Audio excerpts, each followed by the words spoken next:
시청자 여러분 안녕하십니까? KBS 9시 뉴스입니다. 여러분 안녕하십니까? 여러분 안녕하십니까? 오늘의 주요 뉴스입니다. 뉴스룸을 시작하겠습니다. 조중동 조중동이 계속 이렇게 경영.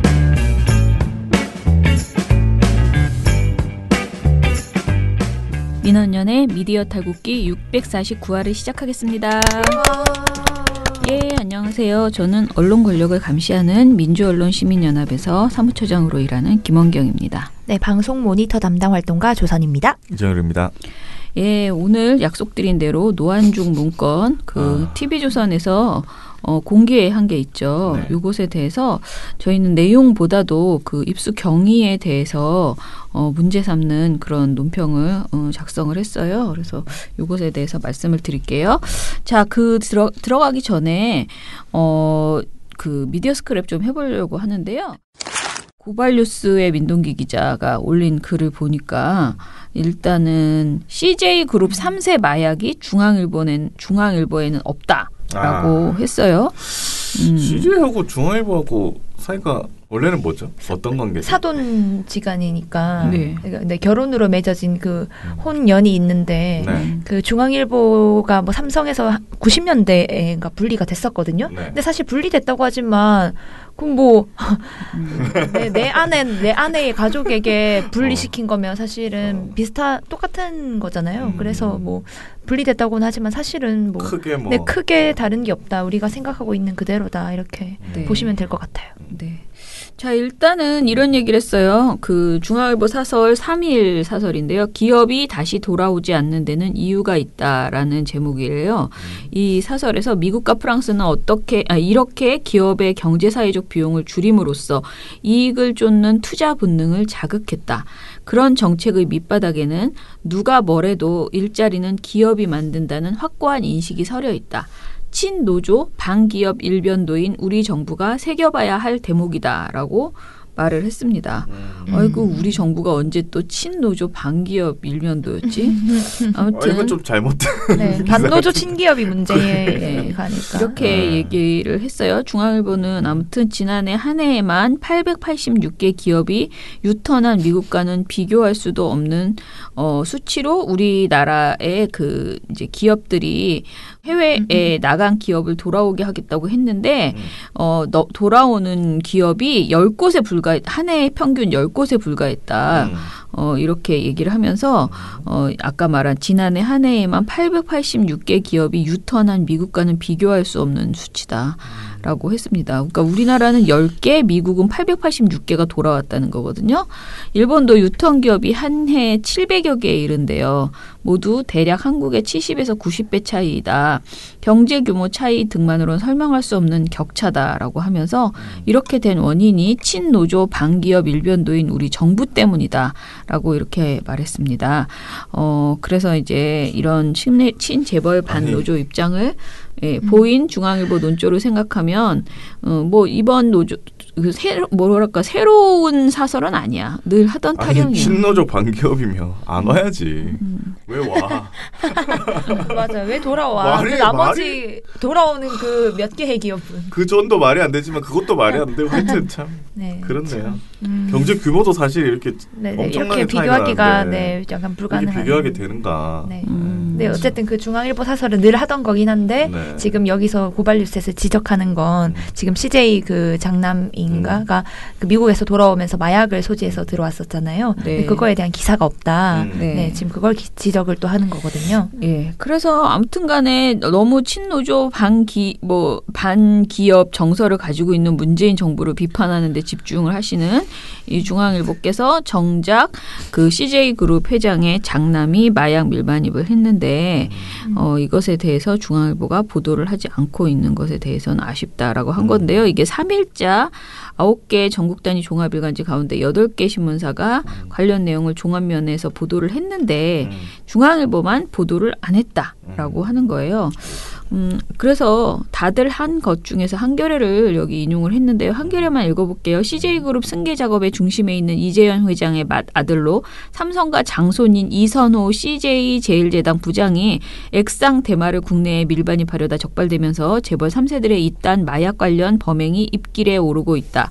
이 씨가 밀반입을 시도한 액상 대마 카트리지는 국외 해외 경험이 있는 SK그룹과 현대그룹 등 재벌 3세들이 잇따라 투약한 것과 같은 종류의 변종 고농축 대마인 것으로 알려졌다. 마약 밀반입 사건 진행 경과에 따라 이 씨를 중심으로 한 CJ그룹 승계 작업에도 빨간불이 켜질 것으로 전망된다. 이렇게 한겨레에서는 보도를 했습니다. 자, 이런 내용을 중앙일보에서는 찾을 수 없었다. 재벌 3세들이 잇따라 액상 대마를 투입해서 적발이 됐는데도 중앙일보는 모른 척하고 있다. 그룹 승계가 유력한 재벌 3세가 마약을 밀반입하려다 적발이 됐는데 중앙일보는 이런 날 친노조 반기업 일변도인 우리 정부를 비판하는 사설을 내놨다. 뭐 이렇게 볼 수 있는 것이죠.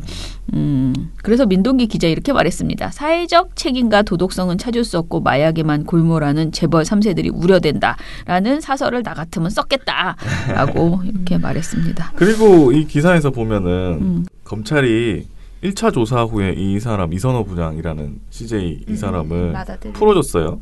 그래가지고 이게 특혜 의혹이 제기되고 있거든요. 그러네요. 네. 근데 이게 원래는 전문가들 얘기를 들어보면 마약 밀수범에 대해서는 통상 구속영장을 청구해 왔다고 하는데 이번에 귀가 조치가 특혜라는 비판이 나오는데 사실은 그것도 좀 뭐 비판할 수 있는 지점인데. 그렇죠. 마약 담당 수사관들은 상당량의 마약을 소지한 사범의 경우 대개 구속 수사를 고려한다고 말합니다. 일반적으로 솔직히 갖고 있다면은 일단 영장을 고려를 해보긴 해야죠. 또 마약 밀반입은 단순 투약에 비해 죄질이 무거운 데다 마약의 공급책을 찾아내고 함께 투약한 공범이 있는지 수사할 필요성도 있습니다. 신병 확보를 제때 하지 않을 경우 공급책이나 공범들이 서둘러 증거를 인멸할 가능성도 있습니다. 현재 마약 상습 투약 혐의로 재판받는 SK그룹 3세 최영근 씨의 경우 경찰이 최 씨의 신병을 확보하면서 공급책과 다른 공범이 함께 구속됐습니다. MBC 뉴스 이지수입니다. 변호사라 더 좋은 사람을 썼나 보네. 뭐. 삼성? 아니, 삼성가라서 거기까지는 가지 말고. 아니 뭐 그런 것들은 대부분 변호사님 영화에서 보면 변호사가 착 나타나가지고 들어가시죠. 그리고 자기가 알아서 다 해결해 주시지 않습니까? 그러니까 언론이라면 이런 거 비판해주고 왜 권력 과시한다고 하잖아요. 재벌 권력 감시한다고 하면 이런 것도 비판할 수 있는 지점인데. 그런 반 재벌 정서를 가진 언론이 없습니다. 네. 자, 그러면은 또 하나만 더 하는데요. 이 어제 화제가 되었던 그 자유한국당의 맞불 간담회 요것이 이제 약간 실패했다라는 소식입니다. PD저널의 기사를 좀 보니까요. 소제목이 아주 재밌는데요. 반론권 요구에 방송사 일제히 생중계 나섰지만 TV조선도 1시간 30분 편성. 이렇게 제목이 되어 있습니다. 아주 잘 뽑았네요. 그러니까 정말 TV조선마저도 더 이상은 못하겠네. 그러고 지금 1시간 30분으로 했다는 소리 같은데요. 사실 TV조선 믿었을 텐데. 그랬을 것 같은데요. 그죠? 뭐 한 군데는 제대로 해줘야 자기네들도 할 말이 있는데 그죠? 면이 서는데. 자, 아무튼 간에 조국 법무부 장관 후보자의 기자간담회가 있자 너 이거 반론권 보장해야 된다. 우리도 해야 된다라고 똑같은 시간을 보장해달라라고 자유한국당이 주장했어요. 그래서 반론권 차원에서 생중계를 하기로 결정한 방송사들이 많았는데요. 이 방송사들이 1시간도 못하고 현장 소식을 전하다가 결국은 중계를 중단했다라고 합니다. 이 자유한국당은 각 방송사에 공문을 보내서 반박 기자회견을 조국 기자간담회와 동일 시간 편성해달라라고 요구했고요. 그리고 이제 3일 오후 2시에 국회에서 시작이 됐는데요. 지상파 3사를 비롯해서 종편 4사, 보도 전문 채널 2개사가 모두 생중계를 했지만 전부 다 1시간 안팎에 불과했다라는 거예요. 그중에서 KBS는 3시 30분이 되기 전에 중계를 마치고 정규 편성으로 돌아갔고요. 평일 오후 뉴스 프로그램을 방송 중이었던 MBC와 SBS 그리고 YTN도 채널A도 3시 30분을 전후해서 생중계를 마치고 전문가 대담을 진행했습니다. 그리고 MBN과 JTBC, 연합뉴스TV, 채널A도 1시간가량이 지나자 오후 3시께 중계를 마치고 앞서 편성된 시사 프로그램이나 예능 프로그램 등 그 방송을 했고요. 가장 늦게까지 한 곳이 그래도 TV조선이었다. 의리. 그래도 제일 열심히 했네. TV조선은 1시간 반 가까이 자유한국당의 기자회견을 특보 형식으로 이어갔습니다. 1시간 반. 1시간 네. 반까지 버틴 곳은 TV조선밖에 없다. 이렇게 얘기할 수도 있겠네요. 그렇죠. 네.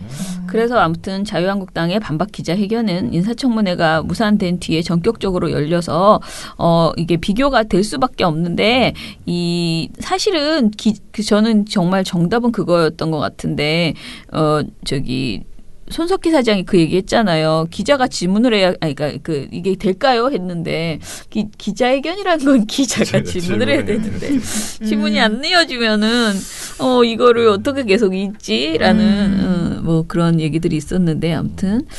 아니 근데 사실 어제도 말씀드렸다시피 조국 후보자한테 궁금한 것이지.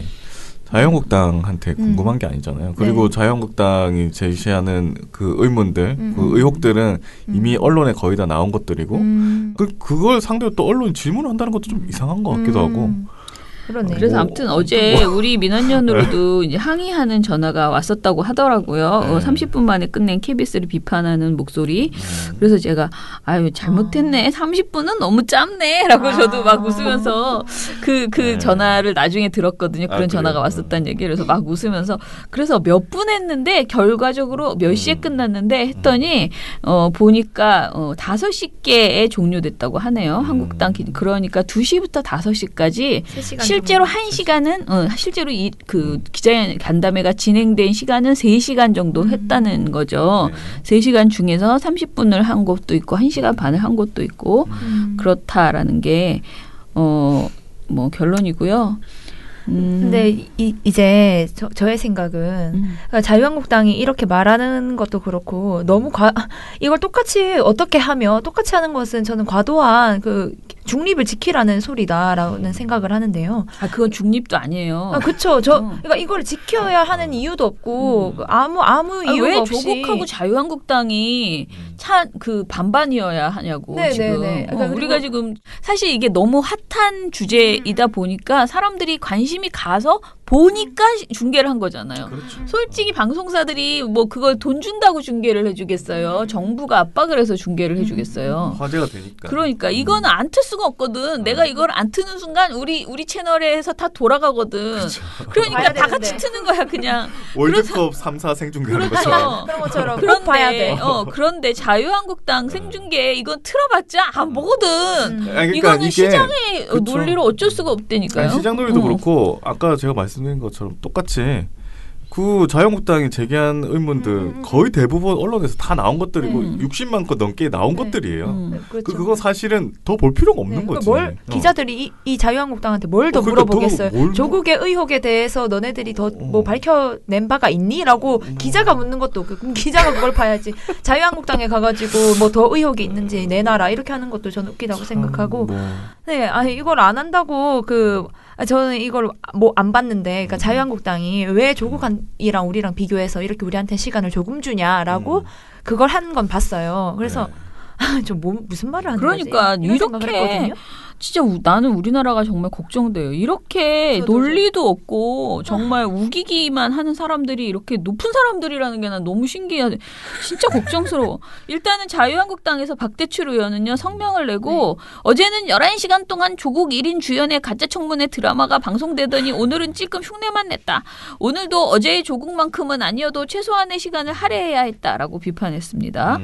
그 MBC 뉴스 예전에 성장형 앵커가 그 방송에서 얘기를 했대요. 자유한국당에서 어제 조국 후보자 간담회가 진행될 때 각 방송사에 공문을 보내 똑같은 기회를 달라고 얘기했고 그래서 저희가 생중계를 한다면서도 이제 똑같은 시간을 할애하기에는 기사 밸류 그러니까 기사 가치라든지 국민들의 관심 정도라든지 하는 것들이 좀 다를 것 같다. 이렇게 얘기를 했다고 합니다. 아무튼간에 그러니까 너무 성에 안 차는 뭐 이걸 해줘 이렇게 그냥 나 같으면 팍 안 해줘 버렸겠구만. 그 말이 긴 말이죠, 사실은. 네. 그러니까 저는 시청률뿐만 아니라 명분이나 사실 그런 게 있어야 한다고 생각을 하는데 정말 아무런 명분이 없어서 저는 오히려 한 게 잘못됐다. 왜 전파를 낭비하냐. 저는 이런 생각이 약간. 자, 그건 그렇고 어제 주광덕 의원이 그 성적표? 성적표라고 하면 옛날 구시대적 인물이고 생활기록. 학생부. 생기부. 생기부를 공개했다라고 하는데 세상에 그런 지금 우리가 지금 방송사에 생중계해달라고 하는 거는 참 교양 있는 행동이었다. 그 정도는 일도 아니다. 아니 아무리 뭘 고발하고 싶어도 어떻게 이렇게 위법적인 국회의원은 이렇게 막 살아도 되나. 아무리 생각해봐도 이상해요. 맞아. 이건 아무리 생각해봐도 이상하거든요. 그죠? 이건 너무 개인정보에 속하는 영역이고 이거는 완전 불법이고 내가 그 사람 너무 화가 나 진짜. 이건 무조건 검찰이 수사해야 된다라고 나는 생각하는데. 그렇죠. 그러니까 이거를 자신의 자녀의 학기부 성적을 떼가지고 내가 공개하면은 그건 기분이 나쁘다 좋다가 아니라 불법인 거잖아요. 그쵸. 불법. 근데 이제 국회의원들이야 원하는 자료를 좀 액세스하기가 쉽잖아요. 접근하기가. 그래서 접근한 다음에 그걸 그냥 공개해버려. 아무런 그 어떤 법적인 절차나 이런 거에 대한 생각 없이 고려 없이. 그러면 저는 정말 조국 후보자의 딸이 사회로 다시 잘 나오겠지만 사회에서 지금 너무 크게 사회생활할 수 있을까 생각이 드는 정도예요. 네, 너무 그 사람에 대해서 우리가 모든 걸 알고 있다. 정말 낱낱이 그 사람을 윈도우에 딱 세워서 다 무슨 뭐 발가벗겨 놓은 것처럼 우리가 그 사람의 A to G를 사실 다 알고 있잖아요. 거의. 근데 이게 지금 맞는가? 근데 제가 더 문제는 언론들이 이거를 따옴표 따서 보도하고 있다는 거예요. 네, 뭐 고등학교 성적이 욕 안 했어. 욕은 하지 말고. 네네네. 네. 성적을 막 공개를 하면서 제목이 바로 그렇게 나와요. 맞아. 뭐 몇 등급을 받았다 등급이고, 이런 거. 뭐 이런 거는 안 된다. 이거를 사실은 언론에서 이렇게 받아 써야 되는가? 난 진짜 이해가 안 돼. 제목으로 따옴표를 따야 되는가? 공개되면은 받아 써야지 우리는 그러고. 아니 지금 공개 안 한 것도 받아 쓴 아이가 막 뒤져서 쓰는 판국에 출처가 있는데 얼마나 좋아. 그러니까 막 다 얘기해 주는 거죠. 그래서 오늘 사실 우리가 이야기하는 것도 사실은 이런 부적절한 어떻게 보면 위법, 탈법, 불법적인 그 정보를 취득해서 그것을 공개하는 그 행위에 대한 이야기거든요. 자, 그럼 오늘 시작해 볼게요. 이러므로 너희 죄를 서로 고하며 병 낫기를 위하여 서로 기도하라. 의인의 간구는 역사하는 힘이 많으니라. 민원연 논평 TV조선의 자백. 네, 죄를 자백하는 일에 대하여 아주 나쁜 경향을 가진 사람이 있습니다. 자백. 자수? 자수, 고해성사, 그런 소리예요? 자백을 요구하는 거예요? 해야 되기도 하고 사실 했다고 보여져요. 우리가 그거 들어가서 봤다 이렇게 말을 한 거기 때문에 사실은. 네. 자, 일단은 사안을 설명을 드려야 되는데요. 일단 지난 8월 27일에 TV조선이 보도를 했습니다. 단독으로요. 대통령 주치 선정의 깊은 역할 문건 발견이라는 제목이었어요.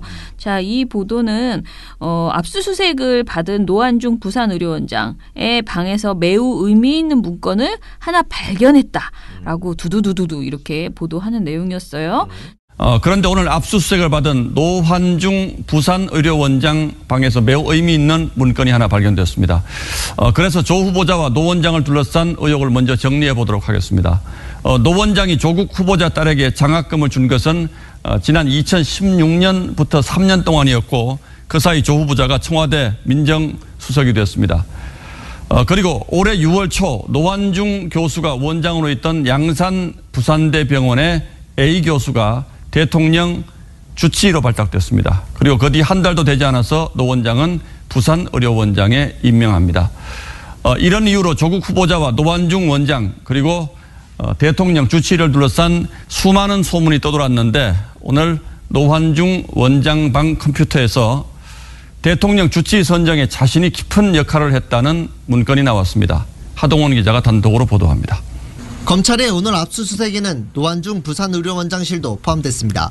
노 원장이 양산 부산대 병원장이었던 시절 조국 후보자 딸에게 6학기 연속으로 장학금을 지급했기 때문입니다. 검찰은 노 원장이 쓰던 컴퓨터에서 이메일과 문서 등을 확보했습니다. 이 가운데 한 문서에는 문재인 대통령의 주치의가 양산부산대병원 소속 A 교수가 되는데 자신이 깊은 인력을 담당했다는 내용이 쓰여 있는 것으로 확인됐습니다. 또 노무현 대통령 퇴임과 동시에 봉화마을의 건강관리에 10년 동안 헌신했고 최근 4년간은 권양숙 여사와 가족들의 건강관리도 했다고 적혀있는 것으로 알려졌습니다. 검찰은 노 원장이 지난 7월 오거돈 부산시장을 면담하기 직전에 이 문서를 작성한 것으로 보고 있습니다. A 교수가 대통령 주치의로 임명된 것은 이 문서를 작성하기 한 달 전인 지난 6월이었습니다. 검찰은 대통령 주치의 임명 과정에서 실제로 노 원장이 영향력을 행사했는지 조사할 계획입니다. 또 이 과정에 얽혀있는 관계자들의 이해관계도 살펴볼 것으로 알려졌습니다. TV조선 하동훈입니다. 자, 노환중 씨 방이 왜 압수수색을 당했는지와 TV조선이 어떻게 보도했는지 쭉 정리해 주세요. 네, 일단은 노환중 부산의료원장입니다. 이분이 그 부산대 의학전문대학원의 교수시기도 하거든요. 네. 그런데 이제 우리가 알고 있듯이 조국 후보자의 딸이 그 의전원을 다녔고 그때 당시에 지도교수가 노환중 원장입니다. 그래서 이제 그 우리가 흔히 아는 그 부산대 무슨 6학기 연속 장학금을 받았다 막 그 의혹 있잖아요. 네. 근데 그게 이제 지도 교수의 추천이 있었다 뭐 그런 건데 그러니까 이 노환중 원장이 조국 후보자의 딸에게 장학금을 주는 과정을 이제 뭔가 의심스럽게 여긴 검찰이 이제 압수수색을 한 거죠. 이날 이제 27일이 TV조선이 보도를 한 날이기도 하고 검찰이 압수수색을 한 그 당일이기도 합니다. 그 되게 대대적으로 압수수색을 해가지고 네. 서울 막 부산 막 여기저기를 가가지고 압수수색했던 날이거든요. 네. 근데 그 당일에 그 어떤 문건이 발견됐다면서 TV조선이 대대적으로 뭔가 보도를 한 거였죠. 단독. 단독이기도 하고요. 네. 그러니까 TV조선에서 설명하기로는 검찰이 이런 문건을 발견했다라고 하면서 보도를 했는데 그러니까 노환중 원장이 쓰던 컴퓨터에서 이제 여러 가지 문서나 뭐 이런 것들이 있을 거 아니에요? 거기서 이제 검찰이 뭐 확보하는 과정에서 한 문서에는 이런 게 쓰여 있었다라고 합니다. 문재인 대통령의 주치의가 양산 부산대병원 소속 A 교수가 되는데 내가 깊은 이력을 담당했다라는 내용이 쓰여 있더라. 네. 라는 내용인데 이게 뭐냐면은 이 문건이 일단은 부산의료원장이세요. 이분이 부산의료원장이 되신 거예요. 그런데 부산의료원장은 부산시장이 임명할 권한을 가지고 또 그 업무 보고도 받고 그런 그 공적인 그 자리이기 때문에 네. 그렇습니다. 그러니까 부산시장을 만나기 전에 내가 이제 문건을 내가 무슨 말을 할까 이런 얘기를 들고 가기 전에 문서를 만들어서 거기에다가 이제 이런 걸 썼다는 거죠. 내가 문재인 대통령 주치의가 누구가 되는 데에 내가 어떤 역할을 했다라는 내용 그리고 또 이런 내용도 있었다고 해요. 노무현 대통령 퇴임과 동시에 봉화마을의 건강관리에 내가 헌신했고 또 최근 4년간은 권양숙 여사와 가족들의 건강관리도 했다. 라는 그런 그 내용을 담아서 문서를 하나 써두고 그걸 오거돈 부산시장을 면담하기 전에 그걸 써야지라고 생각하고 이제 만들어 놓은 거죠. 근데 이제 면담 자리에서 이런 얘기가 오가진 않았다고 해요. 근데 뭐 진위 여부를 떠나서 뭔가 뭘 할까 이런 생각을 해두셨던 것 같은데 어쨌든 그거는 이제 검찰이 수사해서 밝힐 내용이고. 네, 그렇죠. 네, 어쨌든 이런 문서가 그러니까 노환중 원장실에 컴퓨터에 있었고 그 컴퓨터를 분명히 검찰이 압수수색을 해서 들고 갔을 거 아니에요? 들고 갔는데 TV조선이 갑자기 여기서 등장을 해서 이 문건을 검찰이 발견했다라고 하면서 그 문건 내용을 자세하게 보도를 한 거예요. 야, 이거는 근데 검찰이 발견했다. 네, 근데 네. 이거는 검찰 아니면 알 수 없는 거예요. 네, 그렇죠. 그러니까 이게 문제가 여러 가지가 있는 거죠. TV조선 지금 이게 부산의료원이면 검찰이 서울에 도착하기도 전에 TV조선이 이걸 보도를 한 거고요. 그리고 또 이게 사건 당사자 그러니까 노환중 씨 자신 아니면 검찰 이걸 압수수색한 검찰이 아니면 사실 이런 문건을 알기가 어려워요. 남의 컴퓨터잖아요. 그렇지. 남의 컴퓨터에 있는 문서에 쓰인 자기가 쓴 어떤 문서 공적인 우리 민원료 논평 이런 게 아니라 내가 이렇게 써둔 문서를 그 내용을 아는 건 자기 자신과 검찰 이 정도밖에 없는데 그렇죠. TV조선이 그걸 무슨 입수했다고 하면서 지금 보도를 한 거거든요. 야하. 그러면 이러면은 우리 두 가지의 경우인 거죠. 검찰이 흘렸거나 TV조선이 이걸 어디서 주웠거나 이 두 가지 경우인데 검찰은 이런 식으로 변명을 했어요. 이게 문제가 엄청 되니까 너네가 지금 이거 피의 사실을 공표한 거 아니냐, 막 흘려가지고 이런 거 되게 문제 많잖아요. 검찰이 이렇게 흘린 다음에 여론 재판 막 이렇게 여론몰이 해가지고 그 사람이 되게 범죄자인 것처럼 낙인을 팍 찍어가지고 재판이 자신들이 원하는 대로 나오게 이런 결과가 되게 많았으니까 우리는 이런 의심을 해볼 수밖에 없는데 그러니까 검찰이 이렇게 말했어요. 우리가 흘리지 않았다라고 하면서 우리가 알아보니까 TV조선이 자체적으로 취재한 거였다라고 말을 했거든요. 야, 이게 어떻게 되지? 그러니까 이거 여기서는 또 검찰이 두 가지 실수를 하는 건데 그러면은 TV조선이 자체적으로 취재를 했다고 천명을 해줬고 그러니까 검찰도 그리고 그러면 이거 되게 위법한 거잖아요. 자신들의 압수수색 기밀이 나갔거나 아니면 걔네들이 훔친 건데 그러면 TV조선을 뭐라고 했었어야죠. 너네 왜 그렇게 했냐. 압수수색을 하면 대부분 그 사람의 컴퓨터 하드디스크를 다 가져가거나 아니면 복제해가지고 디지털 포렌식 방식으로 다 들고 가거나 이런 거란 말이죠. 그러니까 TV조선의 입장에서는 얘네가 검찰이 압수수색을 하면서 이 파일을 들고 갔겠거니 발견했겠거니라고 추측을 해서 보도를 했거나 아니면 검찰이 흘렸거나 또 이 둘 중에 하나인데 검찰은 자신들이 흘리진 않았다고 말을 하긴 했어요. 근데 어찌됐든 이게 TV조선이 나중에 말하겠지만 위법한 방식으로 취득을 했을 가능성이 매우 높거든요. 그러면 법을 엄정하게 집행한다는 검찰이 그걸 가만히 우리는 안 했어. TV조선은 자체적으로 취재한 거야 라고 말을 해서 넘어갈 수 있는 사안인가? 저는 그런 생각이 들었거든요. 그렇죠. 그러면 일단 검찰은 일단 검찰은 너네 잘못했다고 일단 하고 넘어가 봅시다. TV조선의 이제 문제를 좀 더 파볼게요. 이게 문제가 자꾸 됐어요. 그러니까 이 문제가 되는 일이 많죠. 사실 내용을 따져서 조국과 관련해서 지금 이렇게 파는 게 문제다라고 말을 할 수도 있는데 그것뿐만 아니라 취득한 경위 그리고 이거를 보도하게 된 것 여러 가지로 문제를 삼을 수 있거든요. 네. 그러니까 보도를 함으로 인해서 피의자가 그러니까 의심을 받는 사람이 그러니까 범죄자처럼 딱 낙인을 찍어버릴 수도 있고 그렇죠. 피의 사실을 공표함으로써 그리고 취재하는 경위에서 불법으로 얘를 훔친 정보일 수도 있는 거잖아요. 그러니까 여러 가지가 문제가 되니까 TV조선이 4사 홈페이지에 30일에 알려드립니다라는 공지사항을 띄워서 취재 경위와 보도한 이유를 설명을 했는데요. 네. 당일 검찰의 부산의료원 압수수색이 종료된 뒤 부산의료원 측의 허가를 받아서 해당 사무실에 들어갔고 다수의 타사 기자들과 함께 켜져 있는 컴퓨터 바탕화면을 보고 거기에 보도된 내용이 담긴 문건을 내가 발견했다. TV조선은 이번 사안이 국민적 관심사이고 공익을 위해서 보도할 가치가 있다고 판단을 했다. 라고 했습니다. 그러니까 취재한 경위와 보도한 이유 두 가지가 나왔는데요. 취재한 경위는 그거예요. 우리가 얘네들은 이렇게 말을 했어요. 그러니까 부산의료원 측의 허가를 받아서 우리가 들어갔고 컴퓨터가 켜져 있었네. 그리고 우리가 그걸 봤어. 그거 왜 보냔 말이죠. 그러니까 봤는데 파일이 바탕화면이 있었고 파일이 켜져 있진 않았어요. 그런데 파일을 우리가 타사 기자들이랑 다 같이 봤다. 그리고 우리가 이걸 보도하게 된 이유는 공익이다. 이렇게 말을 하는 거거든요. 타사하고 다 같이 해봤으면 단독이 나오기 어려운데. 그렇죠. 이게 만약에 타사 기자들도 이게 공익이고 국민적 관심사고 꼭 보도를 해야 된다라는 생각을 했으면 네, 이게 뭔가 취재 풀이잖아요. 사실 걔네들은 다 같이 보도를 했을 만한 상황인데 TV조선만 유독 이걸 보도를 한 거란 말이죠. 그렇죠. 그럼 이 경우에는 TV조선이 뭔가 다른 걸 했다는 건데. 네, 뭔가 더 했거나 아니면은 나머지 타사 기자들은 야 이거는 보도할 가치가 없다 아니면 보도해서는 안 된다라고 판단한 영역인데 그것에 대해서는 TV조선이 해명하진 않은 거죠. 그러니까 아니, 공익적 영역이라고 생각했던 거지.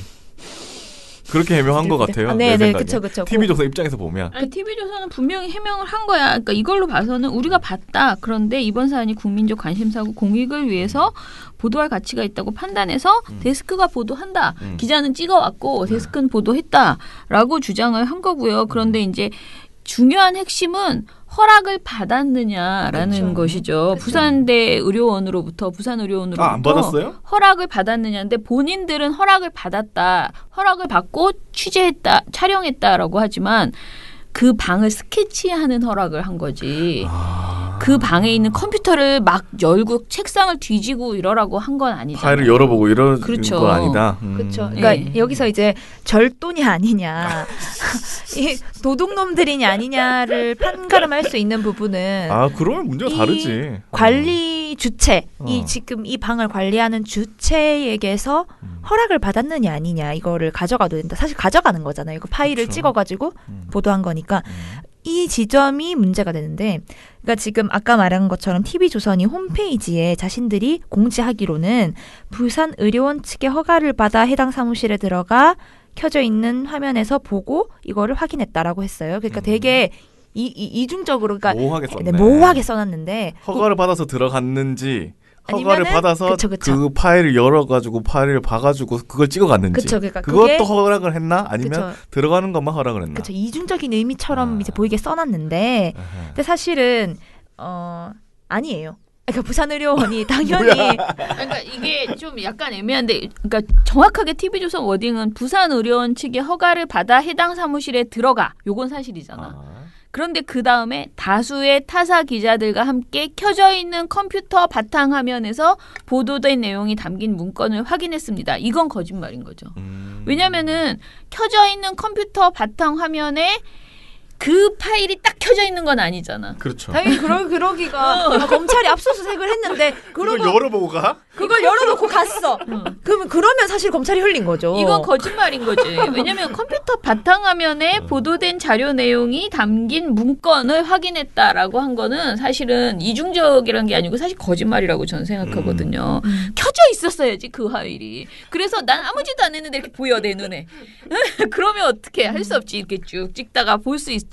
그렇지만 이거는 남의 컴퓨터를 탕탕 쳐가지고 파일을 연 검색해서? 거잖아요. 검색을 했건 뭘 했건 파일을 열었다는 거예요. 아무튼 마우스질을 했다는 거지. 네. 했어야지 나오는 네, 거기 그렇죠. 때문에 네. 그런 거죠. 야, 근데 실제로 부산일보나 오마이뉴스 보도를 보면 그런 정황이 좀 보이죠. 네. 그러니까 TV조선이 압수수색에 현장에 걸어 들어가가지고 타인의 컴퓨터를 뒤진 걸 사실 인정한 거예요. 그래서 오늘의 제목이 자백인 거예요. 그러니까 알려드립니다 해서 지금 자백을 한 거예요. 우리가 지금 마우스질을 했다 이렇게. 그러니까 적법하게 원장실로 들어가서 취재했다는 게 말이 안 되는 것인 거죠. 그러니까 부산의료원의 이제 입장을 들어보면 이제 부산일보, 그러니까 지역지 부산일보에서는 이런 보도가 나왔습니다. 그러니까 해당 문건이 언론에 보도되자 부산의료원은 무척 당혹스러워하고 있다. 특히 의료원 측이 27일 검찰 압수수색 과정에서 취재진이 원장실에서 이 문건, 이 자료를 빼돌렸는지 기자들한테 다 연락을 해가지고 물어보고 있었다는 거예요. 그러니까 당연히 자기들이 줬으면 연락 안 하고 안 했겠지. 그러니까 우리들 몰랐어. 부산의료원 측은 그런 허가를 내준 적도 없고 그런 문건을 얘네들이 가져갈 거라고 상상을 못했는데 얘네들이 가져간 거죠. 상상 이상이다. 가져가서 보도를 한 겁니다. 보도를 공표를 한 거예요. 단독까지 달고. 전 국민에게. 또한 오마이뉴스에서도 이제 이 당시 상황을 좀 더 취재를 해서 보도를 했는데요. 네. 당시 부산의료원은 그러니까 압수수색을 마친 노한중 원장의 그 방이 있을 거 아니에요. 그쵸. 그 방을 찍고 싶어 하잖아요. 그 방송사 기자들은 화면을 위해서, 화면 구성을 위해서. 그러니까 우리 이 노한중 원장의 방을 찍겠다라고 한 이 촬영에 대해서 허가를 했어요. 부산의료원은. 네. 그래서 이 취재진의 요청을 받아들였고, 그러니까 내부 수색을 하라고 당연히 허가하지 않았던 거죠. 그래서 오마이뉴스 보도에 따르면 현장에 있던 타사 기자들이 있을 거 아니에요? 그 기자들을 취재를 해봤더니 TV조선 기자가 마우스를 잡더라. 아하. 그리고 저는 못 들었는데 타사 기자 저는 못 들었는데 문서 파일을 열려는 모습을 본 다른 기자가 하지 말라고 말렸다더라 라고 증언을 했다고 합니다. 그리고 당시 집무실에는 부산의료원 관계자가 없이 기자들만 있었고 그러니까 촬영을 위해서 TV조선 기자는 그러면 이거 다 종합해보면 마우스를 딱 움직여가지고 그 컴퓨터가 켜져 있다고 하는데 거기에 바탕화면에 있다고 하는 그 문건을 클릭해가지고 열어봐서 휴대폰 카메라로 사진을 찍어가지고 데스크에 올려가지고 데스크가 오 이거 보도감이네 단독이야 라고 하고 이제 내보내게 된 정황인 거죠. 절도입니다. 네, 절도입니다. 일단은 법이 허용하는 범위인가 법의 근거는 일단 정보통신망법을 제가 봤는데 49조에서는 이렇게 설명하고 있습니다. 누구든지 정보통신망에 의하여 처리, 보관 또는 전송되는 타인의 정보를 훼손하거나 타인의 비밀을 침해, 도용 또는 누설하여서는 아니 된다 라고 적고 있는데, 그러니까 이게 무슨 말이냐면은 정보통신망에 의하여, 그러면 정보통신망이라고 하면 인터넷 연결하는 그런 것도 되고 아니면 그 컴퓨터에 꽂혀 있는 여러 가지 랜선과 그 선들 모두를 다 의미를 하는 거예요. 네. 그러니까 컴퓨터로 처리될 수 있는 모든 문건이나 파일이나 아니면 인터넷 메일, SNS, 뭐 카카오톡 한 거 모든 것을 의미를 하는데 네. 이 법에서 말하고 있는 이 타인의 비밀이라는 것은 외부에 알려져 있지 않은 사실, 그러니까 민원련 논평이나 보고서가 아니라 알려져 있지 않은 사실로서 이를 다른 사람에게 알리지 않는 게 본인에게 이익이 되거나 뭐 그런 것이 되는 게 타인의 비밀이라고 봤는데, 이거는 타인의 비밀에 속하는 영역이라고 충분히 볼만하죠. 그 문건은. 그러니까 내가 그 부산시장이랑 대담을 하기 전에 나 무슨 말할지 정하고 가야지라고 미리 써둔 거잖아요. 그렇죠. 그건 타인의 비밀에 해당합니다. 그리고 여기서 말하는 그 정보통신망에 의해서 처리되는 정보인 것도 맞는 말입니다. 법원이 되게 애매하잖아요. 이게 한글 파일이 정보통신망에 의해서 처리된 정보냐라고 하는 건 되게 애매하다고 볼 수도 있는데 법원에서는 맞다라는 그 판례를 남긴 적이 있어요. 그러니까 이것은 정보통신망법에 의해서 거기서 요구하는 그 문서 파일임과 동시에 이 법에서 처벌을 하려고 하는 타인의 비밀, 이 두 가지를 동시에 만족하는 파일이었던 거죠. 그 문건, 그 노환중 문건이라는 게. 그리고 그 49조에서는 이거를 타인에게 누설하면 법적인 처벌을 받는다라고 말을 하고 있거든요. 처벌 받아야겠네.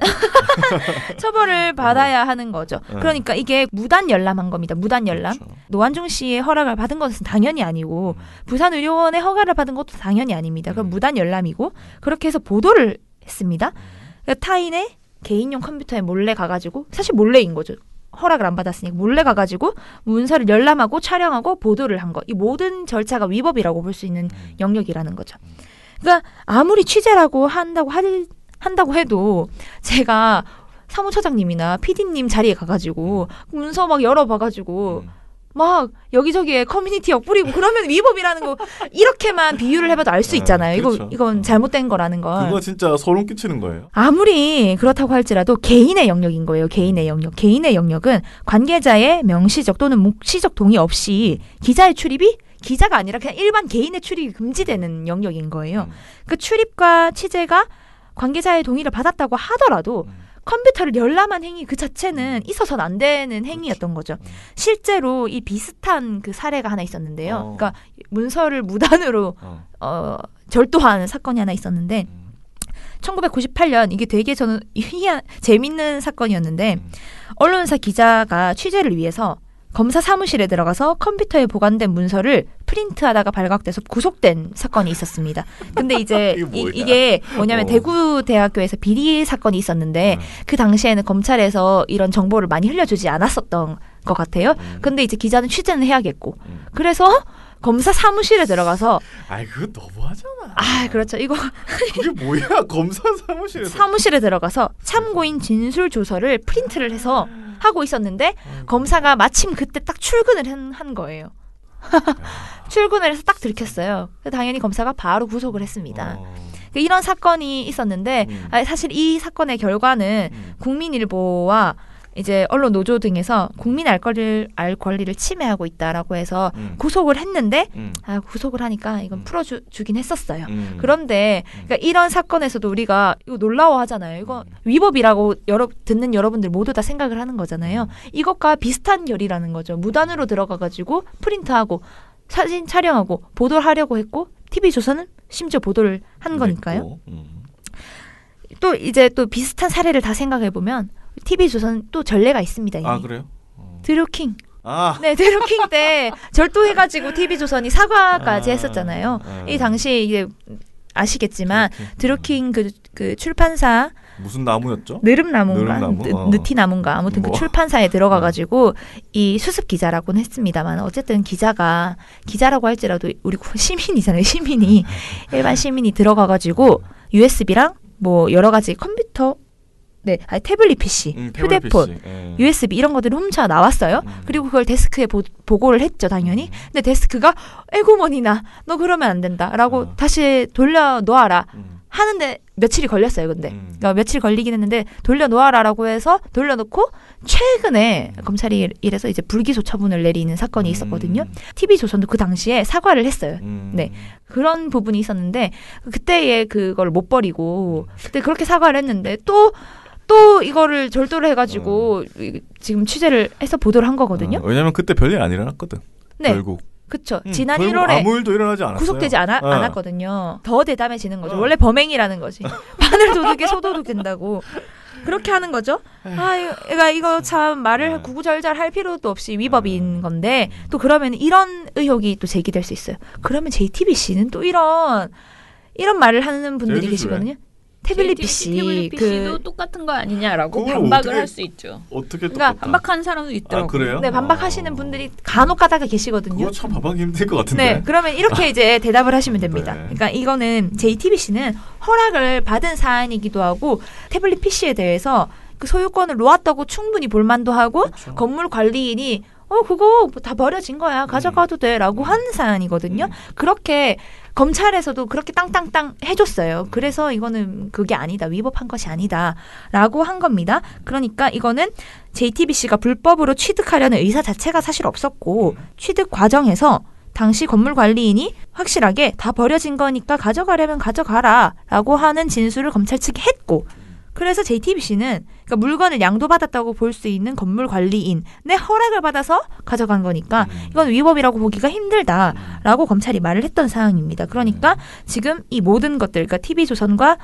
JTBC와 그 1998년 이건 국민일보거든요. 1998년 이 언론사와 이런 것들은 다 맥이 약간씩 다른 거라는 거죠. TV조선은 위법한 사항을 한 건 맞습니다. 그러니까 위법한 사항임에도 불구하고 국민의 알 권리였냐 이런 것도 사실 나중에 따져보려면 따져봐야 되겠지만 그 또 이전에 취재윤리에 어긋나는 게 너무 당연한 거잖아요. 한국기자협회 윤리강령 및 실천요강에 보면 기자에게는 다른 어떤 직종의 종사자들보다도 투철한 직업윤리가 요구된다라고 하면서 기자들이 지켜야 할 행동 기준을 제시하고 있습니다. 당연히 정당하게 정보를 수집해야 한다라는 항목을 두고 있는데요. 그러니까 불법, 감청, 도청 이런 거 하지 말고 위법하게 뭔가 물건을 훔쳐서 보도하지 말라 이런 내용인 거잖아요. 그리고 또한 TV조선의 모회사인 조선일보 외에 윤리규범 가이드라인에서도 취재 단계 제1장 취재 단계의 제1조 불법적 취재 금지 에서도 이렇게 말하고 있습니다. 녹음과 촬영은 법이 허용하는 범위 내에서 가능하다. 그러니까 이게 법적으로도 그렇고 자신들이 만들어 놓은 심지어 TV조선 모회사인 조선일보가 만든 가이드라인에도 그렇고 불법적으로 이거를 취재하고 보도해서는 안 된다라고 명확히 밝히고 있는 사안입니다. 그런데도 불구하고 지금 남의 그 문건을 훔쳐가지고 타인의 비밀에 해당하는 그 문서를 훔쳐가지고 보도를 한 사안이거든요. 그러니까 지금 아무튼 우리가 되게 길게 얘기를 했는데 정보통신망법이라는 법을 아무튼 위반했다라는 것과 사실은 저는 이 망법이 아니고 그냥 이건 사생활 침해다라고 명백하게 사생활 침해다라고 이제 생각을 하고요. 우리가 말하는 이 취재 윤리가 있는 거잖아요. 근데 얘네 지금 그러니까 TV조선은 스스로 계속 하는 짓이 보도 가치가 있으면 법을 위반하더라도 일단은 기자 정신을 발휘하여 무조건 가지고 와야 된다. 찍어야 된다. 뒤져야 된다. 이런 지금 오더를 내리고 있는 것으로 보여요. 그리고 실제로 이런 걸 가져왔을 때 전혀 혼나지 않고 오히려 칭찬해주고 이것을 계속 보도해주는 이런 문화가 지금 TV조선 안에 있는 건데 이게 조선일보의 윤리규범 가이드라인에도 사실상 어긋나는 것이고 왜냐하면 녹음과 촬영은 법이 허용하는 범위 내에서 가능한 것인데 이건 위법적 상황이잖아요. 근데 위법이어도 불구하고 계속 말하는 보도 가치가 있으면 공익이고 이게 국민의 알 권리를 충족하기 위해서 반드시 필요한 내용이면 하겠다라는 건데 그 보도 가치가 있으면이라는 말이 지네 멋대로라는 거죠.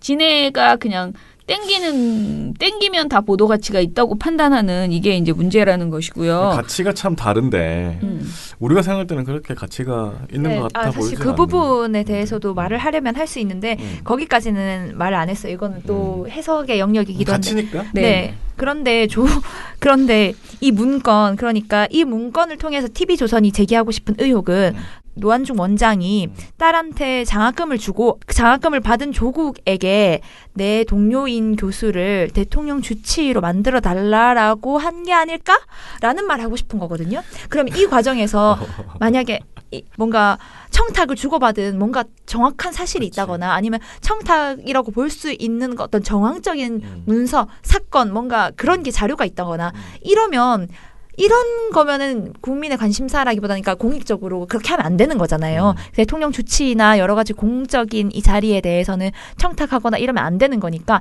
그런 부분에 대해서는 알 권리였다면 이건 해석의 영역으로도 못 간다라는 게 저의 생각이에요. 그러니까 국민의 알 권리나 공익적인 사안이 아니라고 보여지는 거죠. 지금 이거는 부산시장을 면담하기 전에 내가 써놓은 그냥 그 다이어리 같은 거거든요. 그러니까 이거 뭔가 오갔다, 뭔가 청탁이 오갔다, 부산시장한테 이렇게 얘기해가지고 뭘 더 얻을 수 있느냐. 이게 부산시장을 면담한 건 7월이고 이 사람이 부산의료원장으로 발탁된 건 6월이에요. 그러면은 내가 부산의료원장으로 발탁되기 전에 나의 공로를 치하하기 위해서 저 이런 사람입니다. 그러니까 나 좀 뽑아주세요라고 말하려고 한 것도 아니고. 그러니까 만나서 나 이런 사람인데 그러니까 나 이렇게 말해야지라고 한 것 중에 있는 거거든요. 그럼 이거는 전혀 어떤 그 커넥션이 있다. 조국과의 커넥션 전 잘 모르겠고요. 이거에 대해서 부산시장과의 커넥션도 모르겠고 그 대통령 주치의인 교수가 동료인데 그 동료한테 예를 들어서 조국이 그걸 민정수석이라서 그걸 하는 거잖아요. 대통령 주치의에 대해서 이 사람이 어떤 인사인지 이제 그 검증을 하는 분이셨잖아요. 민정수석이란 자리가. 그러면은 예를 들어 동료한테 야 동료야 내가 이번에 조국 딸이 이번에 내 그 학생이 됐는데 내가 장학금 주고 너 한번 꽂아볼게. 이렇게 한 정황이 있는 것도 아니고 그래서 저는 이거 내가 간 것도 아니고 내가 대통령 주치의 된 것도 아니고 나는 이미 부산의료원장인데 시장 만나기 전에 내가 다이어리에 몇 개 써뒀어. 근데 이거를 이제 검찰이 들고 갔는데 검찰이 들고 가서 수사를 통해서 밝혀내야 할 부분 중에 정말 미세한 부분 중에 하나인 거지. 이걸 가지고 의혹을 그렇게 크게 부풀려서 보도하는 게 국민적 관심사고 공익이냐라고 하면은 약간이 아니라 이거 말이 안 된다. 해석의 여지가 없다. 이건 아니다. 그렇네요. 네, 공익이 아니다라는 말을 또 하고 싶습니다. 네. 그거는 아무튼 우리가 보고서에서 쓰지 않은 거, 논평에서 쓰지 않은 거는 또 왜 조국 편을 드냐 마냐 이렇게 또 우리의 편향성 논란에 휘말릴 것 같아서. 그러면 개인 생각인 걸로. 네. 그래서 우리가 아무튼 조선희 씨의 생각입니다. 저도 그렇게 국민적 관심사와 공익 이게 이 분야이냐에 대해서는 좀 아니라고 생각하고 저는 기본적으로 TV조선이 지나치게 이런 취재 윤리나 가치 이런 거를 너무 무시한다라는 생각이 일단 기본적으로 그러니까 지난번에 드루킹 때는 일단은 직접적인 도둑질을 했고 이번에는 남의 문서를 또 그렇게 했고 이것도 직접적으로. 예. 그다음에 이제 제가 여기에서 원래 썼다가 우리 대표님이 너무 길다고 해서 다 지운 게 있는데 예를 들어 노회찬 의원 돌아가셨을 때 그 시신이송 그 운구차를 따라가다가 차가 멈췄을 때 카메라가 들이댔죠. 줌했죠. 그때 당시에 저는 그거를 나중에라도 TV조선이 혼낼 거라고 생각했어요. 왜냐면은 정말 욕을 많이 먹었잖아요. 그런데 그때 TV조선이 뭐라고 했냐면은요. 거기 나와가지고 방심위에 나와가지고 뭐라고 했냐면 제가 한번 읽어볼게요. 얘네들이 뭐라고 했는지. 권기덕 TV조선 보도본부 시사제작부 차장이 와가지고 방심위에 와서 이렇게 말했어요. 촬영기자의 직업적인 본능의 발로였다고 생각한다. 라고 했고요. 정박문 TV조선 보도본부 편집 2부 차장은 PD나 촬영기자에게는 방송에 같은 화면이 나가는 것을 견디지 못하는 직업적인 속성이 있다. 이해를 바란다. 라고 말을 했어요. 그리고 안 혼냈어요, 이거를. 그리고 심지어 우리나라의 이 방송통신심의위원회에서는 이것에 대해서 그때 당시에 거의 문제없음 처리를 했었거든요. 그러니까 이런 식의 몰상식하고 반인권적인 그 TV조선의 문화가 있다는 거죠. 사실 이게 만약에 KBS나 MBC 같은 데서 지금의 정상화된 그 KBS, MBC 같은 데서 이런 보도를 만약에 했다면은 사실은 기자들도 가만히 있지 않았을 것이며 데스크에서도 그렇죠. 어떻게 이런 장면이 나갈 수가 있느냐, 이런 장면이 나가게 한 우리 방송사의 시스템이 문제다라고 분명히 얘기했을 거예요. 일단 생중계부터 안 했을 겁니다. 네네. 근데 이거를 이렇게 생중계를 하면서 그거를 그렇게 클로즈업한 사람은 전혀 혼내지 않았거든요. 그러니까 나는 이들이 이 취재 시스템에 대해서 지금 전반적인 재고가 필요하다. 그러니까 이번 일에 대해서 사과를 하고 100배 사과하고 도대체 이게 왜 우리한테 계속 반복되고 있지? 왜 우리 이렇게 도둑질하고 몰래 찍고 반인간적인 사람이라면 하지 않아야 될 행동을 자꾸 하고 있지? 이게 과연 이게 정말 이게 최선이냐? 이거에 대해서 TV조선 스스로가 점검을 할 필요가 있다. 물론 뭐 그들에게 이런 말을 하는 게 너무 고급진 얘기라는 생각은 들지만 그쪽에서 받아들일 수준이 있고 네. 아니 뭐 수준을 넘어섰어. 그쪽 수준이 있고 우리가 생각하는 수준이 있기 때문에 맞아. 우리 수준에서는 네. 저는 우리 이런 수준에서는 그 이거는 권고를 말이 했어야 없어요. 된다. 이런 네네. 말을 했어야 된다고 말도 안 생각해요. 수준이죠. 아무튼간에 사과하라. 일단은 누구한테 사과하냐? 본인에게 사과하라. 노한중 원장에게.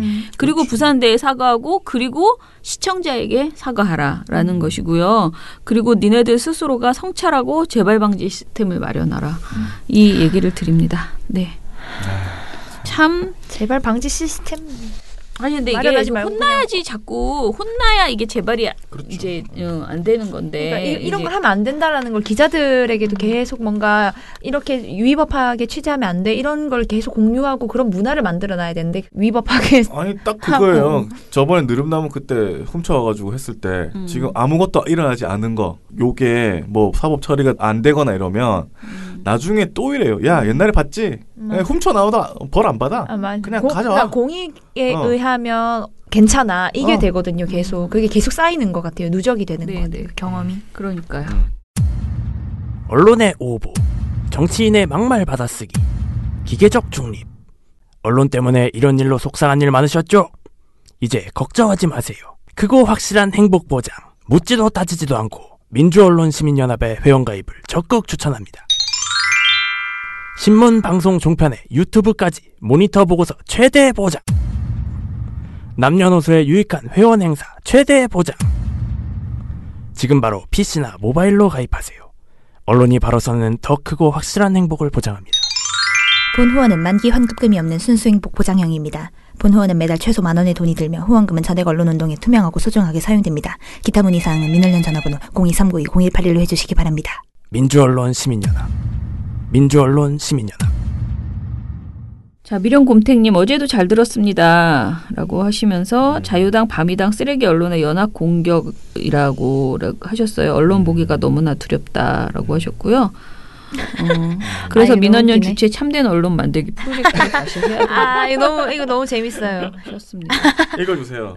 일단은 일주일간 스파르타 교육을 받아서 참된 기자를 만드는 작업을 해야 된다. 다른 건 다 웃긴데 7일차에 이런 걸 써두셨네요. 소감문 발표 및 본인의 다짐서 받기. 그러니까 나 이렇게 취재하지 않겠습니다. 이런 다짐서를 받아야 된다는 게 이런 아이디어가 너무 재밌네요. 아이스 카모마일 티님께서 민원연 활동가 여러분께 감사드립니다. 심천에서 열심히 듣고 있어요. 해외 이게 중국이에요? 네, 중국입니다. 네. 유학 중인 아들에게도 청취를 강요하고 있습니다. 아이고. 참된 교육. 다음에 한국에 가면 꼭 월정 후원하도록 하겠습니다. 조중동의 만행은 대체 어떻게 해야 뿌리 뽑을 수 있을지요. 그 배후에 있을 범 삼성 계열 외판 자본을 강제로 분할해야 하나. 분할해야 그나마 미래가 있을 것 같은데 이런 이야기하면 빨갱이라고 손가락질 받을 것 같긴 하네요. 라고 하셨어요.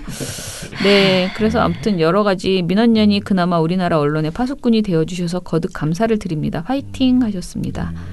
프랄린바이 조미선님께서 선배 기레기, 후배 기레기, 서열 기수 따지는 오야분 검찰, 넘버 3 검찰 이렇게 써주셨거든요. 요즘 검찰과 기자회제라는 꼴을 보면 노무현과 노회찬이 생각난다. 이겨내시라 조국 이런 글을 올리셨나 봐요.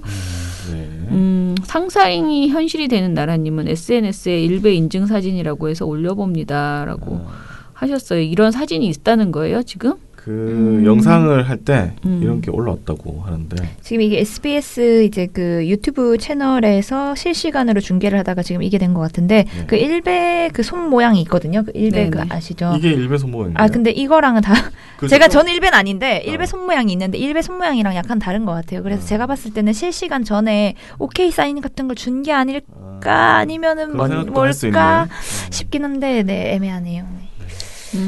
아무튼 간에 SBS에서 좀 해명을 해야 되지 않을까요? 네, SBS는 사실 했어요? 하나 더 있는데 비디오 머그에서 그러니까 그 우리 실시간으로 유튜브 채팅. 라이브를 하다 보면 네네. 채팅할 수 있잖아요. 네. 거기다가 이제 그 운영자잖아요. 비디오 머그 계정이 그 제가 보기에는 운영자가 자기 계정인 줄 알고 비디오 머그에서 이제 댓글을 썼는데 뭐라고 거기에서 썼냐면 병이네 이렇게 썼어요.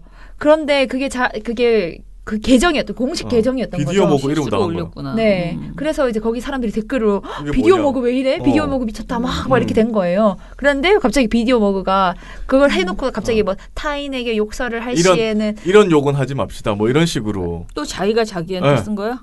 이런 욕은 하지 마시기 바랍니다. 뭐 이런 식으로 썼어요. 그래서 뭐지? 이거는 100%다. 자기 계정인 줄 알고 썼는데 비디오 머그로 머그였네. 나가니까 당황. 순간적으로 이렇게 바꾼 거다 이렇게 얘기를 하더라고요. 그 SBS가 아무튼 간에 어떠한 이유에서든 이런 논란이 있으니까 그 SBS 모바일 팀에서 해명을 저는 해야 된다라고 생각이 드네요. 만약에 실수였다 하더라도, 그러니까 뭐 그쵸. 인증 정말 자기가 실수여도 이거는 내가 부적절한 행위를 했다라는 것을 이야기를 해야 되지 않을까요? 아니 근데 이건 저는 빼박인 것 같은데. 그건 빼박이죠. 그거는 네. 저는 빼박인 것 같습니다. 자, 그리고 도할배님께서 근조 한국 언론 한국기자 질문 수준 법대로 임명이라는 글을 써주셨어요. 네. 새 나강님께서는 민원연이 탑에 오르는 날이 참 민주화라 봅니다. 언론이 바로 서야 나라가 바로 섭니다. 지지하고 응원합니다라고 해주셨어요. 저희 어제 회원 탈퇴를 하신 분이 한 분 계세요. 네. 회원 탈퇴를 하셨는데 그 이유가 민원연 홈페이지에 들어오면 조국 이야기가 하나도 없어서 이 상황에서 조국 관련 보고서가 안 나오는 어떤 그 상황에 대해서 화가 나셔서 탈퇴를 하시는 것으로 그렇게 이제 쓰셨더라고. 제가 밤에 일을 하다가 보니까. 그래서 참 저희가 조국 관련된 보고서를 좀 차분하게 쓰고자 했는데 그것이 또 누가 보기에는 이런 이제 화가 날 수도 있겠구나라는 생각이 들었어요. 저희가 또 한편으로는 너무 이제 특정 후보를 막 편드는 후보자 막 개인적으로 편드는 것을 하지 말자라는 목소리들도 사실 우리한테 굉장히 많은 온도차가 있는 건 사실이에요. 민원연이라는 게 무조건 한 사람의 의견대로 가는 그렇죠. 조직은 아니다 보니까 그런데 아무튼 저희가 이번 사태는 어떻게 보면 우리가 세월호 때 우리의 기레기라는 소리들이 막 나오면서 굉장히 이제 우리 언론의 수준 민원연이 정말 30년 동안 한국 언론에 문제 있다고 계속 얘기했지만 그걸 국민들이 그렇게 실감하지 못하다가 세월호 참사 보도로 인해서 이게 우리나라 언론 진짜 문제네 이거를 아셨거든요. 그리고 이번에 조국 후보자 관련된 보도량과 보도 내용과 또 이번 기자 간담회가 어떤 그런 파동 이상의 또 어떤 것을 준 것 같아요. 그러니까 그때는 공영방송을 잃으면 그리고 우리가 언론이 이렇게 엉망이면은 우리가 무엇을 잃을 수 있는지를 우리가 아이들을 그렇게 보는 앞에서 잃었는데도 우리가 거짓 언론으로 인해서 진실을 알 수 없었던 그런 상황이었고 정부를 감싸기만 했었던 상황이었잖아요. 그럼 이번에는 어떤 후보자가 지명됐을 때 언론이 어느 정도로 그거를 무력화시킬 수 있는지 무력화시키려고 노력하는지를 단적으로 보여준 것이 그것이 이 사람이 치명적인 결함이 있으면 당연히 무력화가 아니고 당연히 물러나야지 되는 것인데 너무 도를 넘어섰다라는 거잖아요. 이게 정상은 분명히 정상 아니에요. 그러면 이 상황에서 이제 민원연이 거기에 나오는 일일이 지금 김어준의 뉴스공장 하듯이 막 하나하나를 다 팩트 체크를 하면서 갈 수 있는 저희가 취재력을 가지고 있는 곳이 아니다 보니까 그것보다는 이 상황 전체를 조망하면서 언론이 정상인가 이 언론 우리가 늘 해왔던 우리 언론이 얼마나 문제인가를 단적으로 보여준 이번 사태를 어떻게 바라봐야 하는가 이런 좀 종합 종합적인 보고서와 토론회 이런 것들이 저는 필요하다라는 생각을 합니다. 요즘 이까진 사람이라면 누구나 조국 후보자 관련해서 논평을 지금 내놓고 있고 너무 많아요. 기자간담회에 대한 것도. 그런데 방송도 그냥 많고. 그거 하나를 그냥 얻는다기보다는 좀 더 깊이 있고 종합적인 평가를 하려고 저희가 그렇게 양적 분석을 먼저 내놨고요. 그래서 추후에 보고서를 좀 내고 관련된 이야기를 해보겠습니다. 실망하시는 분도 있는 것 같아서 굳이 이제 말씀을 드려요. 저희가 차분하게 진행해 보겠습니다. 그래서 제가 그런 게 조금 약할 것 같아서 저희 팟캐스트에서는 좀 저희는 좀 많이 팟캐스트에서는 많이 하는데 팟캐스트를 안 들으시고 이제 공식적인 홈페이지만 보시는 분도 있다 보니까 그런 생각을 하신 것 같아요. 자, 그리고 유튜브 댓글 좀 볼까요? 유튜브에 댓글이 100개가 정말 왜 이래 98개입니다. 네. 제가 제목을 어제 우리가 무슨 문제가 있었나요? 아니요. 조국이라는 그 제목을 달았기 다들 때문에 뭐 조국과 언론이었어요? 네. 네. 뭐 그래서 어제 다 읽을 수는 없을 것 같고. 그러네요. 네. 근데 이 와중에 좋아요가 지금 1200개인데 네. 싫어요 9개. 이 와중에도 굳이 이거 들으시면서 싫어요 누르시는 분들. 구독자가 1000명 더 늘었네요. 네. 점점 늘고 있어요. 야, 대단하네요. 네. 재미있는 댓글이 많네요. 종이신문은 폐지에 불과하다. 기자는 기레기에 불과하다라는 서영일님의 댓글이 있었고 사실 근데 우리가 이렇게 비판하는 게 사실 너무너무 슬픈 일이에요. 왜냐하면 언론이 정상적인 언론이 없으면요. 우리가 민주주의를 할 수가 없어요. 그러니까 이게 기레기라고 다 욕하고 안 보면은 땡이 아니거든요. 그렇죠. 그러니까 살려내야지 되는 거예요. 기레기를 가리고 기레기는 일단은 기레기로 어찌됐든 우리가 분명하게 얘기해 주되 어찌됐든 이 와중에 언론이 제 역할을 할 수 있도록 우리가 살려내야 됩니다. 근데 저는 참 이게 힘들다고 생각을 하는 게 이 기자라는 직업이 굉장히 오래된 직업이잖아요. 오래됐죠. 예, 뭐 되게 오래된 직업인데 이때까지 제가 생각할 때 기자들이 이렇게 해왔던 것 같아요. 그렇죠. 예, 근데 그래서 기자 본인들은 이게 왜 뭐가 어때서? 이거 원래 기자 이렇게 하는 건데 옛날에도 이렇게 했는데 왜 지금은 이게 아니지?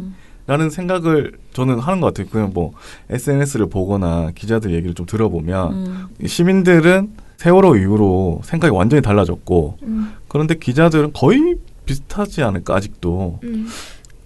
아무튼 간에 저는 이렇게 생각하는데 제가 우리 활동가들한테도 그런 얘기 많이 하는데 우리 활동가들도 되게 어리고 들어온 지 얼마 안 됐는데 보고서를 쓰거든요. 그러면은 막 조선일보 기자 또 TV조선 보도를 막 비판해요. 그 힘을 준 것은 민원연이에요. 그런데 너는 아주 어리고 그냥 어떻게 보면은 아직 입증되지 않았었던 자질이 그렇지만 막 우리가 그걸 쓰고 그리고 그 내용을 우리가 민원연이라는 이름으로 발표해 줌으로써 그것이 나름의 우리 사회에서 권위를 가지고 뭐 그걸 완전 무시하는 사람도 있지만 많은 사람들이 민원연이 이걸 냈어 이런 입장을 냈어라고 말을 해요. 그럼 제가 우리 활동가들이나 저나 모든 사람에게 내가 하고 있는 한 걸음 한 걸음이 지금 되게 하찮게 우리가 막 정말 월급도 적게 받고 여기서 막 이렇게 하는 것 같지만은 사회에서 어떻게 바라보고 있는지 그 가치가 굉장히 엄중하고 무섭다. 정말 저는 무섭거든요. 그런데 왜 기자들은 자기가 쓰고 있는 그 질문, 그러니까 자기가 쓰고 있는 기사와 자기의 질문이 어떻게 받아들여지는지 사회에서 그것에 대해서 그렇게 책임감을 느끼지 않을까라는 생각을 계속 하고 있어요. 정말 짜증이 난다. 기자들의 어떤 행태들이 막 아무렇게나 갈겨 쓰는 것 같다는 그런 생각이 든다는 거죠. 근데 이때까지 그렇게 해왔는데 우리는 그걸 이제 알았다는 거죠. 국민들이. 네. 그런데 이번에 더 확실하게 알게 됐죠. 그런데 기자들은 이제 그럼 어째 이렇게 되는 거고 국민들은 그렇게 하면 안 돼. 이렇게까지는 왔는데 그 다음을 어떻게 하느냐는 언론사와 기자들에게 달려있는데 과연 그게 참 쉬운 일일까라는 생각이 저는 좀 듭니다. 아무튼 여기 보면 기자는 아무나 할 수 있을 것 같다. 자기 질문을 자기가 이해를 못해서 보고 읽냐라고 한다거나 기자들이 말뜻을 이해 못한다 했는데 이게 대부분이 지금 본인이 여기 지금 가장 많이 나온 얘기 중에서 이 일진들이 정말 나쁘다. 선배들이 나쁘다. 거기 정말 막내들을 보내가지고 걔네들은 뭘 물어보는지도 모르는 상태에서 지금 위에서 내려온 거를 핸드폰 보고 지금 물어보고 있다. 그런데 정말 그 조국 관련된 보도를 제대로 취재했던 기자들이 나가서 질문하는 경우는 몇 개 안 되더라라는 거예요. 그런 기자의 경우는. 그러니까 보지 않고 자기가 들으면서 내가 아직 해명이 안 되는 부분이 있어. 그래서 질문하는 기자는 정말 몇 안 됐었어요. 그리고 대부분 지금 뭐야? 뭘 읽어야 돼? 막 이러고 일어나서 읽는 거야. 그리고 아무거나 일단은 자기한테 온 질문, 선배들이 말한 이거저거 질문 다 모아서 쭉 그 질문도 겹쳐 심지어.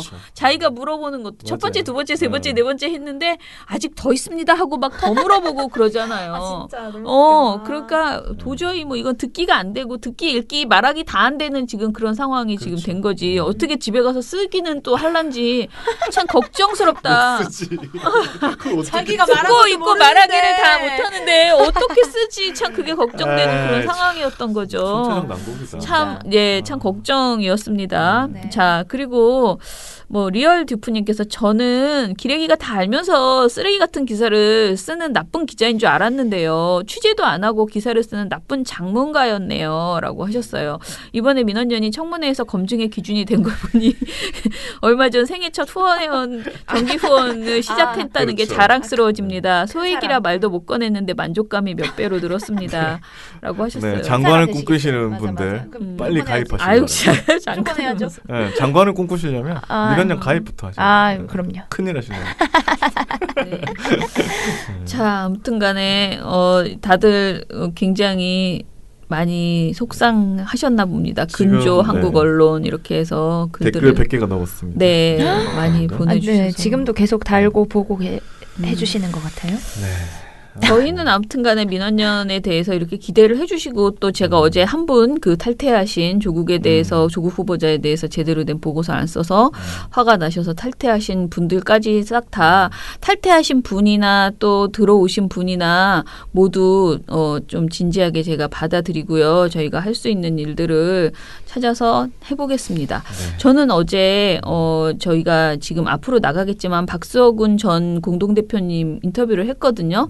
근데 그때 박서건 대표 어제 인터뷰 중에 제 마음속에 가장 와닿았던 것은 이번 조국 관련된 사태에서 언론이 얼마나 엉망인지를 보여주는 그것에 대한 내용도 우리가 실감할 수 있었지만은 그것도 굉장히 진지하게 받아들이고 민원연으로서 강하게 비판해야 되지만은 조국 후보자 이 논란에서 왜 시민들이 이렇게 국민들이 이렇게 들끓고 있는가. 그 어떤 트리거를 준 자유한국당의 그 어떤 자유한국당과 언론의 이 주장 중에서 어찌됐든 국민이 반응한 거잖아요. 그렇죠. 그 반응이 왜 있었는가에 대해서 우리 모두의 성찰은 분명히 필요하다라는 얘기를 어제 하신 거잖아요. 우리 사회를 바꿔나가야 된다. 왜 국민들이 이렇게 공정함에 대해서 공평함에 대해서 이렇게 간절히 느끼는가.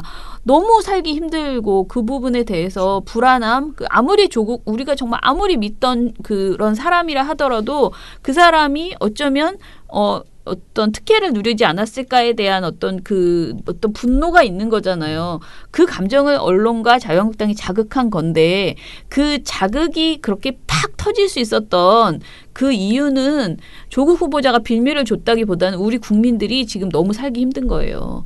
그래서 그것에 대해서는 우리가 이 사회를 바꿔나가는 것, 그러니까 누구를 막 지지하고 문재인 정부를 지지하고 조국 후보자를 지지하는 것에서만 그쳐서는 그렇죠. 이거는 막을 수 없는 부분이 분명히 있다는 거예요. 우리 사회가 가지고 있는 이 지금 어려움 그리고 형평 정말 우리가 어떻게 해서든 바꿔 나가야 된다. 내가 특혜를 누리면서 사는 삶이 아니고 다 같이 공정하게 공평하게 살아나갈 수 있는 삶을 뭐 또 이러면 또 공산주의자라고 햇소리하는 사람이 있더라고. 그게 아니에요. 나 이제 요즘 정말 속이 터져 내가 아주. 근데 아무튼 같이 살자 좀 같이 먹고 살자. 같이 먹고 살자고 하는 게 왜 공산주의예요? 같이 먹고 사는 그런 삶을 우리가 살아나가야 된다. 노력하는 사람이 살아나갈 수 있는 사회를 만들자. 그러려면 네. 언론이 필요한 겁니다. 네, 맞아요. 그래서 아무튼 저는 언론인들이 자신들이 가지고 있는 어떤 특권 의식 이걸 진짜 버려야 된다. 엘리트 의식 특권이 정말 엘리트도 아니고 특권도 없으면 진짜 특권은 좀 있어. 지금 하는 짓을 보니까 질문- 저렇게 질문하는 진상을 거 떨어도 보면 돼. 아, 진짜 엘리트는 아님이 입증됐어. 그죠? 확실해진 것 같아요. 그건 팩트 체크된 것 아니면 같아요. 우리나라 아이고. 교육이 문제구나 이런 생각도 아, 들었어. 그런 정말 저렇게 공부 잘해가지고 기자 됐는데 어째 저러지? 이거 뭐지? 공부는 해서 뭐하나 막 이런 생각까지 막 드는 그런 이런 상황이 됐습니다. 아유. 자, 그러면 아무튼 오늘 방송 이것으로 마무리하고요. 저희는 또 내일 좋은 내용으로 찾아뵙겠습니다. 민원연의 미디어 탈곡기는 내일도 열심히 다뤄드리겠습니다. 탈탈탈 안녕. 네, 오늘 뉴스데스크 마치겠습니다. 청년에게 시청해주신 꿈과 희망을 여러분 채널 A가 고맙습니다. 함께합니다. KBS 9 뉴스 오늘 순서 모두 마치겠습니다. SBS는 앞으로도 내일 끝까지 뵙겠습니다. 파헤치겠습니다. 고맙습니다. 오늘 8시 뉴스타임 뉴스 모두 여기서 마치겠습니다. 마치겠습니다. 시청해주셔서 고맙습니다. 뉴스팔 여기서 마치겠습니다. 저희들은 내일도 최선을 다하겠습니다. 여러분 고맙습니다. 탈탈탈 안녕.